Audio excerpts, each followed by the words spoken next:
नमस्कार दोस्तों। आज की कहानी है बहू ससुराल छोड़कर जाओगी तो कटोरा लेकर भीख मांगोगी। अरे नेहा, तुम किस लड़के से बात कर रही थी? इतना सुनते ही नेहा अपने बिस्तर से उठ खड़ी हुई। ये कैसी बदतमीजी है, बिना परमिशन मेरे कमरे में आ गई भाभी। ऊपर से किसी बात को छुपकर सुनना। कितनी बड़ी बेशर्म हो भाभी आप। बस इतनी सी बात पर नेहा हाय तौबा मचाने लगी। प्रिया चुपचाप उसे देखती रही। माँ माँ देखो तो सही, नेहा लगभग चिल्लाती हुई बोली। तुम्हारी बहू घर में कदम रखते ही मेरी जासूसी पर उतर आई है। मेरे कमरे में बिना पूछे घुसती है, बातें सुनती है, जैसे इस घर की सीआईडी वही हो। इतने में ललिता जी गुस्से से गरजती हुई आंगन में आ गई। नहीं बहू, ये क्या हरकत है? तू तो पूरी सर्वगुण संपन्न निकली। यही गुण मायके से सीख कर आई हो। नजरें नीचे रखने की जगह तू कान खड़े करके घूम रही है। प्रिया ने धीरे से कहा, अरे मम्मी जी, मैंने कौन सा जुर्म कर दिया? मैं तो बस दीदी को कॉफी देने आई थी। तो क्या अब इस घर में किसी को आवाज लगाना भी गुनाह हो गया? दीदी तो किसी लड़के से बात कर रही थी।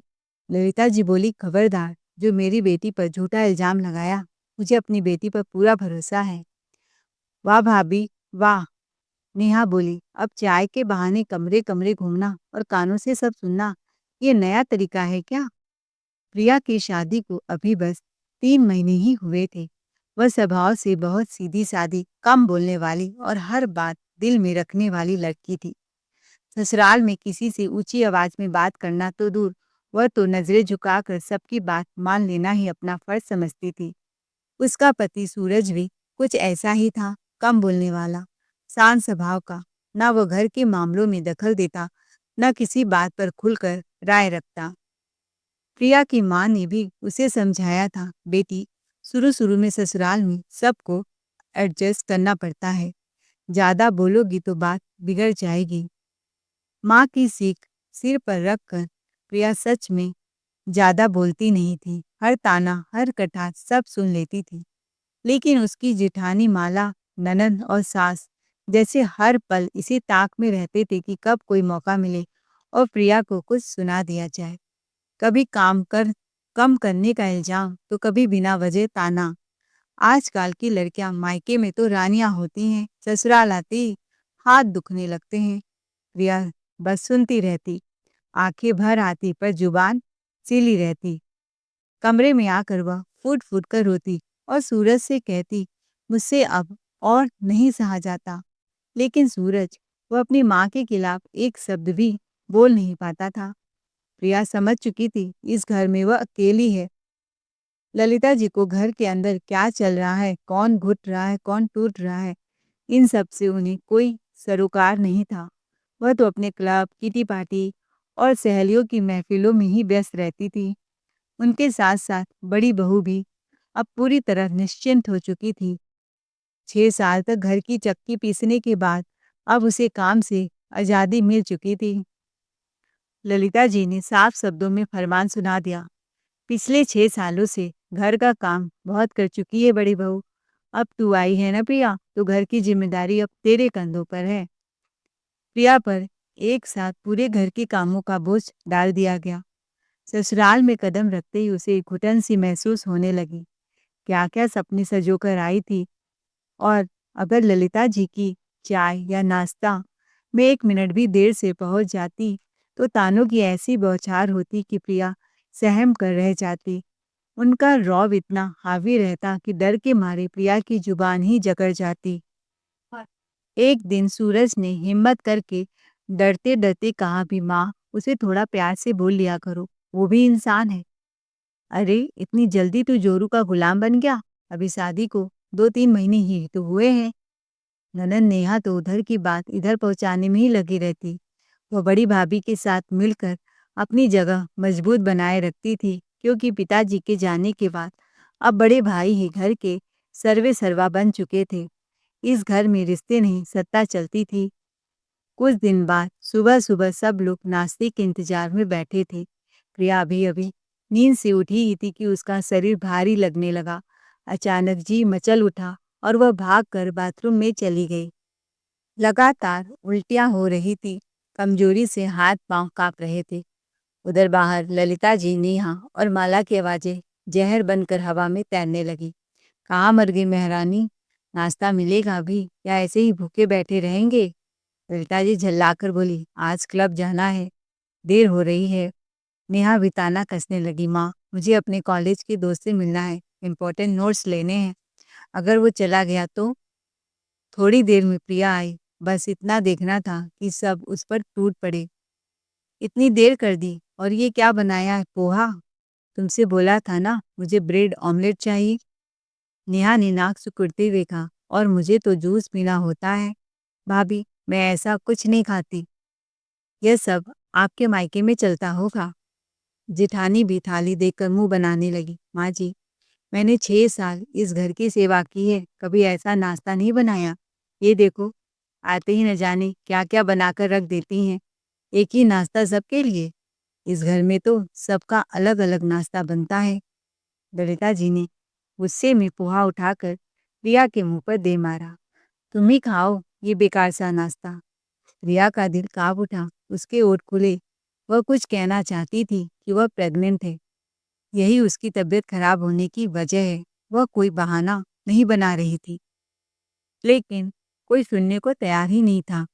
यहाँ खुशखबरी भी गुनाह बन जाती है। वह क्या बताती कि उसके अंदर एक नई जिंदगी पल रही है। ललिता जी बोली, अब मैं जा रही हूँ, बाहर खाऊंगी। यह बेढंगा सा खाना मुझसे नहीं खिलाया जाएगा। बिना नाश्ता किए ही प्रिया भी रोते रोते बिस्तर पर गिर पड़ी। उसकी आंखों से आंसू थमने का नाम नहीं ले रहे थे। उसे साफ महसूस हो रहा था, इस घर में उसकी कोई कीमत नहीं है। वह यहाँ बहू बनकर नहीं, सिर्फ ससुराल की नौकरानी बनकर आई है। सूरज दिल से उसके साथ था, पर उसकी रीढ़ में डर बैठा था। माँ के सामने उसकी जुबान हर बार लकवा मार जाती। प्रिया रोते रोते सो गई। जब उसकी आंख खुली तो पेट में आग सी लगी हुई थी। तेज भूख लगी थी और दिल कुछ चटपटा खाने को मचल उठा। वह चुपचाप रसोई में गई और अपने लिए पकौड़ियाँ, पनीर के पकौड़े तलने लगी। गरम पकौड़े की खुशबू पूरे घर में फैल गई। बस फिर क्या था, पूरा परिवार जैसे सूंघते हुए एक जगह जमा हो गया। नेहा ताना मारते बोली, ओहो महारानी, इतना सारा तेल, राशन, पनीर क्या तेरा बाप आकर घर में भरता है जो तू ऐसे उड़ाती फिर रही है? आज प्रिया के सब का बात टूट गया। वह बोल पड़ी, दीदी क्या स्वर्ग से पधार कर आपका बाप भरवाता है? मुझे भूख लगी थी, मैं प्रेग्नेंट हूँ, इसीलिए मैंने बनाया और खा रही हूँ। इतना सुनते ही ललिता जी आग बबूला हो गई। गरजते हुए बोली, आज तो बोल लिया तूने, लेकिन आइंदा बोलेगी ना तो तेरी जुबान खींच लूंगी और खींच कर इस घर से बाहर निकाल दूंगी। यह कहकर उन्होंने पकौड़ियों की थाली प्रिया के हाथ से छीन ली। बड़ी आई पकौड़ियाँ खाने वाली, हमें रूखा सूखा खाना खिलाती है। सब लोग बिना किसी शर्म के खाने बैठ गए। प्रिया वहीं खड़ी रह गई। उसके मन में एक ही सवाल गूंज रहा था, इस घर में मेरा बच्चा जिएगा कैसे? 2-4 दिनों में वह अंदर से टूटने लगी। घुटन उसे पागल किए दे रही थी। आखिरकार उसने हिम्मत करके मायके जाने की परमिशन मांगी। माँ जी, डिलीवरी तक मुझे मायके जाने दीजिए। ललिता जी ठहाका मारकर बोली, ये सब नौटंकी है। मायके में नमक रोटी भी नसीब नहीं होगी। बच्चा इस घर का वारिस है। मैं नहीं चाहती कि वहां जाकर दुबला पतला हो जाए तेरा बच्चा। चुपचाप यहीं रहेगी, काम करेगी और जो मिलेगा वही खाएगी। तेरे बाप की कमाई कौन सी बहुत बड़ी है कि तेरा बच्चा बहुत सेहतमंद पैदा होगा? नेहा को जैसे मनचाहा मौका मिल गया। उसने आग में घी डालते हुए तुरंत ललिता जी के कान भरे, माँ भाभी तो पूरे ससुराल को बदनाम कर रही है। सबको बोल रही है कि यहाँ उसे नौकरों की तरह काम करवाया जाता है, खाना तक नहीं दिया जाता, इसीलिए वो मायके जा रही है। अब तक यह बात उनके मायके पहुंच भी गई होगी। सोचो माँ, लोग क्या कहेंगे, आपकी कितनी बदनामी होगी। बस इतना सुनना था। ललिता जी का खून खौल उठा। उनकी आंखें लाल हो गई, नसें तन गई। हिम्मत कैसे हुई प्रिया तुम्हारी? वे गुस्से से कांपती हुई चिल्लाई, इतनी जुर्रत, हम पर इल्जाम लगाएगी, पूरे खानदान की नाक कटवाएगी। ससुराल को बदनाम करने की कोशिश की तो मुझसे बुरा कोई नहीं होगा। चल उठ, खाना बना। पर डॉक्टर ने प्रिया को साफ साफ हिदायत दी थी कि थोड़ा बहुत काम करो, लेकिन हर समय खुद को मत थकाओ। पर इस घर में डॉक्टर की सलाह की कोई कीमत नहीं थी। ललिता जी, जेठानी माला और ननद तीनों मिलकर उसे दिन रात काम की चक्की में पीसते रहते। हर बार वही घिसा पिटा जुमला उछाल देती, हम लोगों ने भी बच्चे पैदा किए हैं, इतना आराम तो हमने भी नहीं किया था। नेहा तो जैसे जानबूझकर उसे और थकाने पर तुली रहती। जब देखो तब अपनी सहेलियों को घर पर बुला लेती और प्रिया से नए नए आइटम बनवाती रहती, कभी पकौड़े, कभी चाट, तो कभी कुछ। और एक दिन तो हद ही हो गई, नेहा ने जानबूझकर अपने कपड़ों पर जूस गिरा दिया। फिर अपनी सहेलियों के सामने नाक सिकोड़ते हुए बोली, भाभी देखो ना, पूरा जूस जमीन पर गिर गया है, इसे साफ कर दो ना। प्रिया ने पहली बार हिम्मत जुटाई और कहा, दीदी, डॉक्टर ने मुझे पोछा लगाने से मना किया है, आप ही साफ कर लीजिए। बस इतना सुनना था कि नेहा का चेहरा तमतमा उठा। वह चिल्ला पड़ी, भाभी, मेरी सहेलियों के सामने मुझसे जुबान लड़ाती हैं, आपको जरा भी लाज शर्म है कि नहीं?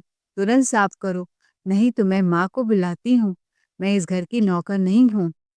प्रिया डर से साफ करने लगी।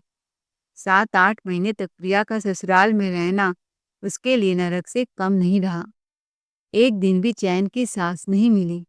इस पूरे समय में वह एक बार भी मायके नहीं जा पाई, क्योंकि ललिता जी ने साफ फरमान सुना दिया था, हमारे खानदान में बहुएं बच्चा पैदा होने के बाद ही मायके जाती हैं, पहले नहीं। प्रिया ने बहुत चाहा कम से कम कुछ दिन माँ की छाँव मिल जाए, पर यहाँ उसकी इच्छा की कोई हैसियत नहीं थी। नतीजा वही हुआ जिसका डर था। 8वें महीने में ही प्रिया ने एक बेटी को जन्म दिया। एक नन्ही सी जान जो इस दुनिया में आते ही कमजोरी से जूझ रही थी। बच्ची पैदा होते ही डॉक्टरों ने बताया उसे पीलिया है, खून की भारी कमी है, शरीर बेहद नाजुक है। प्रिया ने कांपते हाथों से अपनी बेटी को देखा तो उसका दिल फट गया। उसे एक पल में समझ आ गया, ये सब उसकी नहीं, उस ससुराल की क्रूरता की कीमत है, जिस घर में एक गर्भवती औरत को इंसान नहीं समझा गया। वहाँ एक नन्ही बच्ची कमजोर होकर ही जन्म लेगी। प्रिया की आंखों से आंसू बह रहे थे। इधर ससुराल वालों को जैसे रत्ती भर भी फर्क नहीं पड़ा। न कोई अफसोस, न कोई चिंता, न कोई आत्मग्लानि। ललिता जी कहने लगी, हमारे खानदान में पहला वारिस तो लड़का ही होना चाहिए था। लड़की पैदा होने की खबर उनके लिए खुशखबरी नहीं, निराशा थी। जैसे प्रिया ने कोई गुनाह कर दिया हो। जेठानी माला उसके चेहरे पर छुपी हुई जीत की मुस्कान थी, मानो उसे एक नया हथियार मिल गया हो। अब तो लड़का पैदा होने से उसका मान और बढ़ गया था। प्रिया बिस्तर पर लेटी अपनी कमजोर सी बेटी को देख रही थी, लगातार रोते जा रही थी। बेटी की जन्म को अभी 10 दिन भी पूरा नहीं हुआ था कि प्रिया को फिर से काम की आग में झोंक दिया गया। प्रिया गिड़गिड़ाती रही, माँ जी, मेरी और मेरी बेटी दोनों की तबीयत ठीक नहीं है, हमें अभी पूरी देखभाल की जरूरत है। लेकिन ललिता जी का दिल पत्थर का हो चुका था। उन्होंने ताना मारते हुए कहा, अरे मैं तुझे अपना देखभाल करने के लिए लाई हूँ, तेरी सेवा करने नहीं। ड्रामा बंद कर, इतने लोग घर में हैं फिर भी नखरे कर रही है तू। उसी दौरान बिजनेस के सिलसिले में सूरज बाहर गया हुआ था। प्रिया घर में बिल्कुल अकेले पड़ गई। जा, अब तू रसोई में जाकर खाना बना, मेरी कुछ सहेलियां खाने पर आ रही हैं। ललिता जी ने हुक्म दिया। प्रिया ने कहा, मम्मी जी, किचन जेठानी जी आज संभाल ले, मेरी बेटी की तबीयत आज बिल्कुल सही नहीं लग रही है, सुबह से कितनी बार छींक कर चुकी है, खांसी आ रही है। तो ललिता जी बोली, तेरी जेठानी माला मूवी देखने जा रही है, काम तुझे ही करना पड़ेगा। ना चाहते हुए अपनी कमजोर बेटी को सुलाया और खुद को संभालते हुए रसोई की ओर बढ़ गई। उसके भीतर एक सवाल था, क्या माँ बनना इस घर में सबसे बड़ा अपराध है? ठंड दिन ब दिन बढ़ती जा रही थी। प्रिया की बेटी पहले से भी बेहद कमजोर थी। एक तो ठंड थी, उस पर वह गीले कपड़ों में पड़ी रही। ललिता जी ने उल्टा ताना मार दिया, हर बात पर बच्चा बच्चा करती हैं आजकल की बहुएं। हमारे जमाने में इतना नाटक नहीं होता था। कुछ ही घंटों में बच्चे की सांसें तेज और भारी होने लगी। उसका शरीर तपने लगा। प्रिया काम छोड़कर जैसे ही कमरे में जाने लगी, ललिता जी चिल्लाई, उसके कदम वहीं रुक गए। सब मेहमानों के जाने के बाद जैसे ही वह कमरे में गई, प्रिया की चीख निकल गई। वह बदहवास सी अपनी बेटी को गोद में उठाकर भागते हुए डॉक्टर के पास पहुंची। डॉक्टर ने बच्ची को देखते ही भौहें चढ़ा ली। जांच करते हुए कड़ी आवाज में बोले, बच्ची पहले से ही कमजोर थी, ऊपर से ठंड और लापरवाही, इसी वजह से इसे निमोनिया हो गया है। फिर उन्होंने सीधे सबकी ओर देखते हुए कहा, यह हालत किसी बीमारी से नहीं, आप लोगों की बेपरवाही से हुई है। मैं गारंटी नहीं दे सकता कि यह बचेगी भी या नहीं, फिर भी हम अपनी पूरी कोशिश करेंगे, लेकिन अभी स्थिति नाजुक है। प्रिया के पैरों तले जमीन खिसक गई। उसने अपनी बेटी को सीने से चिपका लिया। आंसू रुकने का नाम नहीं ले रहे थे। उसने अपने पति को काम से वापस बुला लिया। पूरे 1 हफ्ते तक वह नन्ही सी बच्ची डॉक्टरों की कड़ी निगरानी में रही। मशीनों की बीप, दवाइयों की गंध और प्रिया की हर पल की दुआएं, सब कुछ लगा दिया गया था, लेकिन किस्मत शायद पहले ही रूठ चुकी थी। डॉक्टर ने भारी आवाज में कहा, हमें अफसोस है, हम आपकी बच्ची को नहीं बचा पाए। ये सब प्रिया के कानों में नहीं पड़े, सीधे उसके दिल को चीर गए। जिस माँ ने अपनी बेटी को एक पल भी सीने से अलग न किया था, आज वही माँ जमीन पर बैठकर फूट फूट कर रो पड़ी। छाती में ऐसा दर्द उठ रहा था जैसे किसी ने उसकी सांसें ही नोच ली हो। कोई भी लड़की, कोई भी माँ इस खबर से अंदर तक हिल जाती है। प्रिया भी टूट गई थी। उसकी आंखों में अब सिर्फ दर्द नहीं था, नफरत जन्म ले चुकी थी। नफरत उस सास के लिए जिसने दया नहीं दिखाई, नफरत उस जेठानी और ननद के लिए जिन्होंने ताने दिए, जुल्म किए, लेकिन सबसे ज्यादा उसे चिढ़ अपने पति से हो गई थी। वह पति जो सब कुछ देखता रहा, सुनता रहा, पर कभी खड़ा नहीं हुआ, जिसकी चुप्पी उसकी बेटी की कब्र पर मौन श्रद्धांजलि बन गई थी। उसका पति भी वहीं खड़ा था, सिर झुकाए, आंखों में अपराध बोध लिए। तभी ललिता जी और जेठानी माला वहां आ पहुंची। बनावटी संवेदना ओढ़े सास बोली, कोई बात नहीं बहू, छोटे बच्चों के साथ तो ऐसा हो ही जाता है। कई बार भगवान की मर्जी के आगे इंसान कुछ नहीं कर पाता। दिल पर मत लेना, ईश्वर ने चाहा तो अगले साल फिर तुम्हारी गोद भर जाएगी। बस इतना सुनना था कि प्रिया की आंखों में आग भड़क उठी। वह ताव में आकर जोर से चिल्लाई, हाँ, अगले साल फिर मैं माँ बन जाऊंगी। फिर उंगली उठाकर सीधे उनकी तरफ देखकर बोली, और उसके कुछ महीनों बाद आप और आपका पूरा परिवार मिलकर मेरे उस छोटे से बच्चे को भी खा जाएगा, जैसे इस बार खा गया। कमरे में सन्नाटा छा गया। प्रिया की आवाज अब कांप नहीं रही थी, गरज रही थी। लेकिन नहीं, इसमें गलती सिर्फ आपकी नहीं है माँ जी, इसमें गलती मेरी है और मेरे पति सूरज की है। वो अपने पति की ओर मुड़े। हमने अपनी बच्ची के लिए कभी कड़े कदम नहीं उठाए। आप लोगों के डर से हम चुप रहे। इसी डर की वजह से मैं अपनी बच्ची पर ध्यान नहीं दे पाई। गर्भावस्था में भी मैं वह कमजोर रही, क्योंकि मैं पूरे 9 महीने भरपूर खाना नहीं खाया, सिर्फ काम ही करती रही। प्रिया ने अपनी छाती पर हाथ मारा। मैं मानती हूँ, गलती मेरी थी। आप लोगों के आतंक की वजह से मैं अपने कोख की रक्षा नहीं कर पाई, और आज आज मेरी बच्ची इस दुनिया में नहीं रही। सास और जेठानी ने उसे चुप कराने की कोशिश की तो प्रिया और जोर से गरजी, खबरदार, आज किसी ने भी मुझे एक शब्द भी कहा ना, तो मैं उसका मुंह नोच लूंगी। फिर वह अपने पति के सामने आकर खड़ी हो गई। और तुम? उसकी आंखों में लावा उबल रहा था। अब तो अपने अंदर के मर्द को जगाओ। तुम्हारी आंखों के सामने तुम्हारी बच्ची मर गई और तुम अब तक चुप हो। सीधा होना अच्छी बात है, लेकिन इतना सीधा होना कि उस सीधेपन की कीमत तुम्हारी औलाद चुकाए। ऐसा सीधापन किस काम का? उसने तड़प कर पूछा। अपनी बच्ची के लिए आवाज भी नहीं उठाओगे? किस मुंह से आईने में अपनी शकल देखोगे? ऊपर जाकर क्या जवाब दोगे भगवान को? तुम्हारी चुप्पी की वजह से आज हमारी बच्ची हमसे छीन गई। और हाँ, आज जो बातें मैं तुमसे कह रही हूँ, ये मुझे शादी के तुरंत बाद कह देनी चाहिए थी। उसने पूरे घर को ललकारते हुए कहा, कान खोल कर सुन लो, मैं और मेरा पति इस घर में नौकर नहीं है। और आज के बाद मैं इस घर का एक भी काम नहीं करूँगी। और पति की तरफ देखकर आखिरी चेतावनी दी, अगर अब भी तुमने अपनी जुबान नहीं खोली तो मैं तुम्हारे साथ इस घर में एक पल भी नहीं रहूँगी।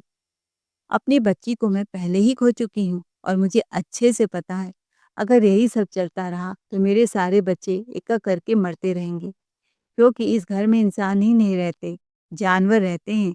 अरे नहीं, नहीं, यहाँ तो बच्चों को खा जाने वाले राक्षस रहते हैं।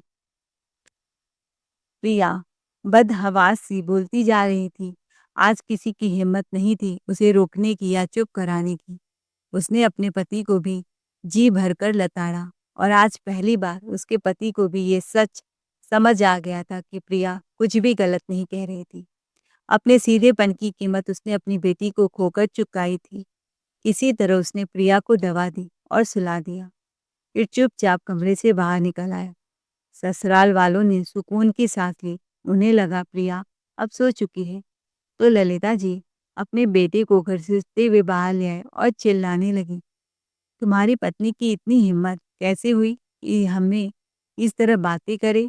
सास गुस्से से तमतमाए। अभी वह आगे कुछ कहती उससे पहले कि प्रिया का पति अचानक गरज उठा, खबरदार माँ, अगर आप लोगों ने आज के बाद मुझे या मेरी पत्नी को एक शब्द भी कहा, हम आप लोगों के नौकर नहीं हैं।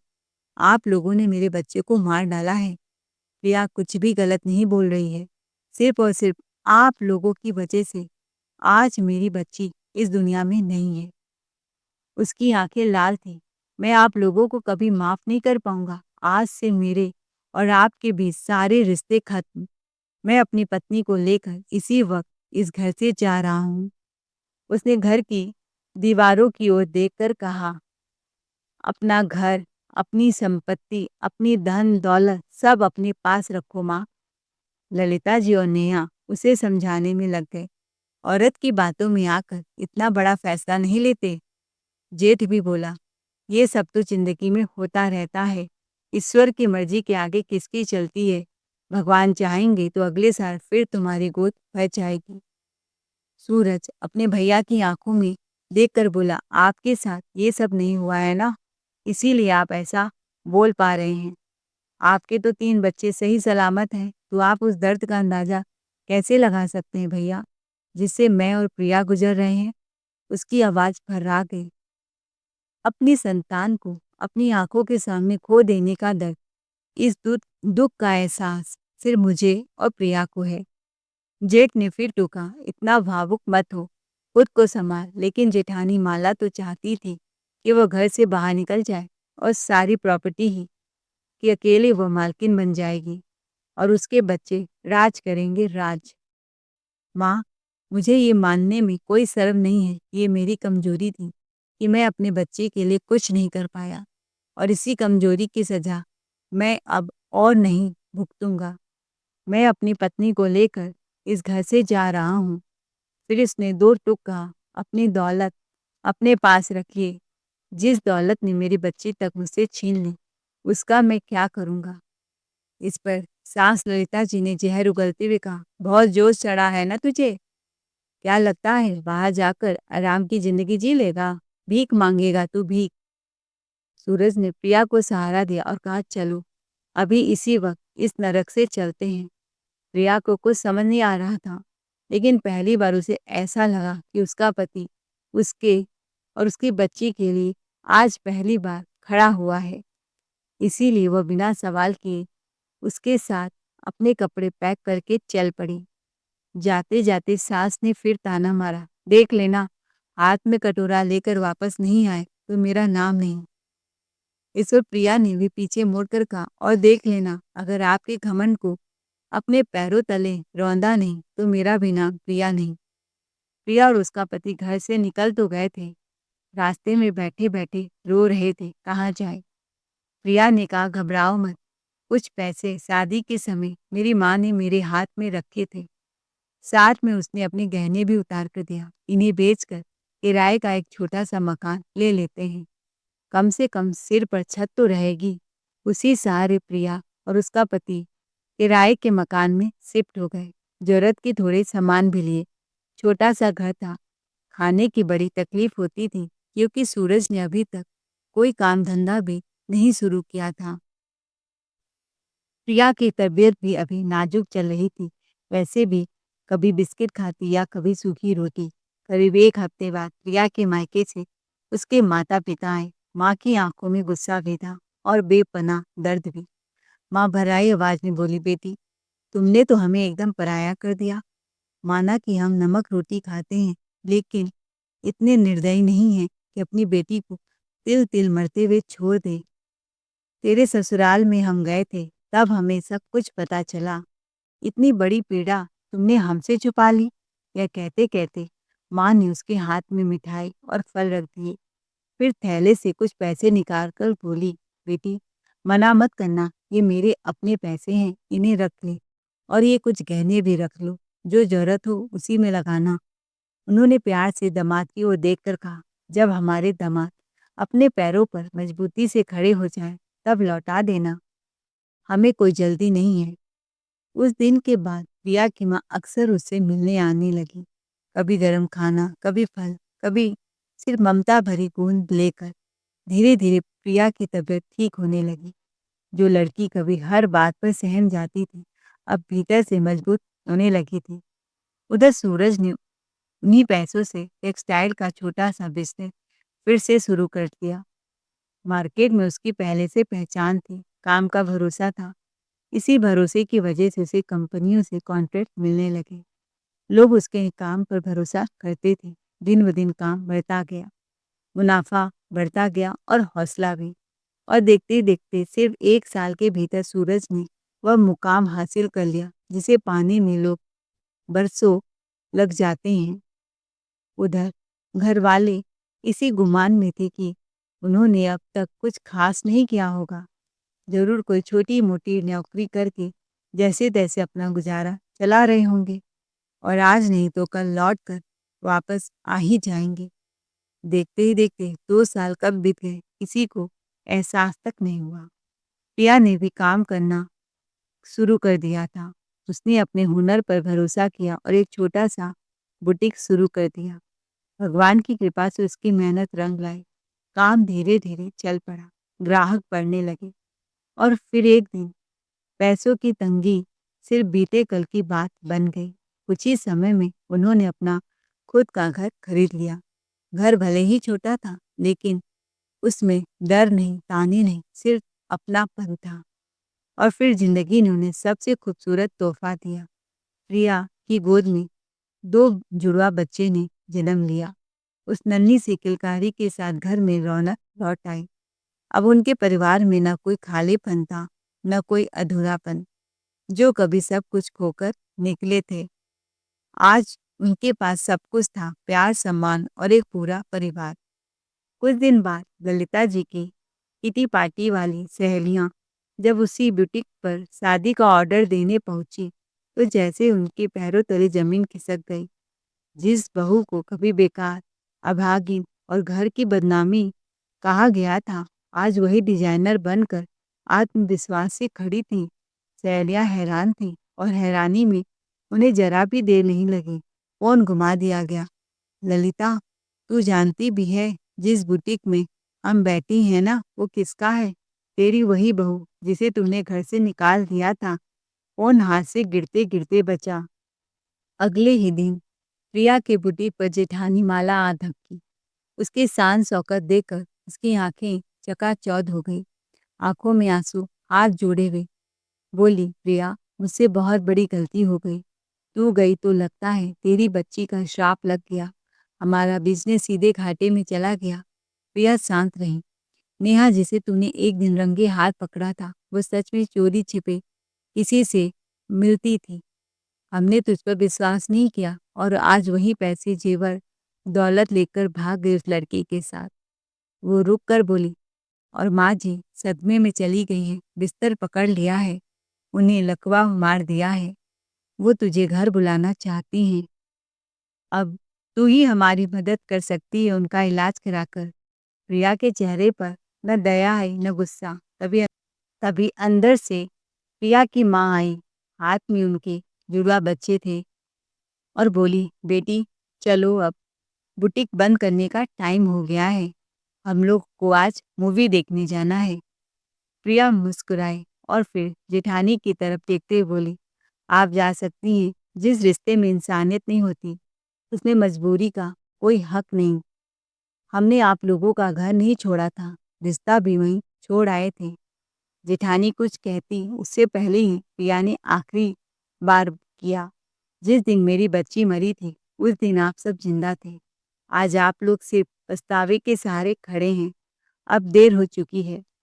प्रिया ने बुटीक का शटर गिराया और अपनी खुशहाल दुनिया की ओर चल पड़ी। जेठानी समझ गई कि अब उसकी फैमिली में उनकी कोई जगह नहीं है और उसकी फैमिली में उसके मायके वाले हैं, जिन्होंने जरूरत पड़ने पर हर कदम पर उनका साथ दिया। धन्यवाद दोस्तों। अगर आपको कहानी अच्छी लगी हो तो चैनल को लाइक शेयर सब्सक्राइब जरूर करें। Thanks for watching ARK voice.